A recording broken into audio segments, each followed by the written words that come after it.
அதிசயங்கள் செய்கிறவர் நம் அருகில் இருக்கிறார். அற்புதங்கள் செய்கிறவர் என்றும் நமக்குள் வசிக்கிறார். 1 தெசலோனிக்கேயர் 4 அதிகாரத்தில் 3வது வசனமும் 7வது வசனம். நீங்கள் பரிசுத்தமுள்ளவர்களாக வேண்டும் என்பதே தேவனுடைய சித்தமாய் இருக்கிறது. அந்தபடி நீங்கள் வேசி மார்க்கத்துக்கு விலகி இருந்து இந்த விஷயத்தில் ஒருவனும் மீறாமலும் தன் சகோதரனை வஞ்சியாமலும் இருக்க வேண்டும்.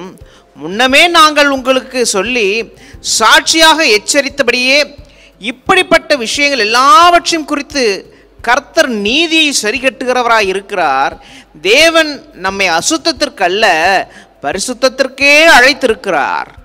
தீமோத்தேயு தெசலோனிக்கே பட்டிருந்து வருகிறார். வந்த உடனே தீமோத்தேயு ஒரு விஷயத்தை சொல்றாருங்க தெசலோனிக்கே சபையை குறித்து.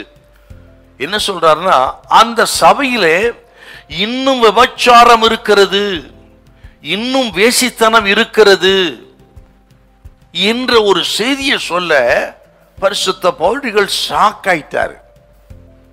பிறகுதான் இந்த நிருபத்தை எழுதுறாரு அவர்.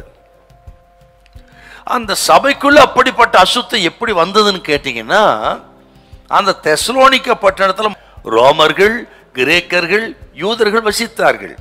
இல்லை, கிரேக்க கலாச்சாரம் இந்த விபச்சார வேசித்தனத்தை குறித்து, இந்த கிரேக்க கலாச்சாரம் மிக மோசமான ஒரு கலாச்சாரங்க. அது அவர்களுக்கு விபச்சாரம்ங்கிறது ஒன்றும் பெரிய விஷயமே கிடையாது கிரேக்க கலாச்சாரத்தில்.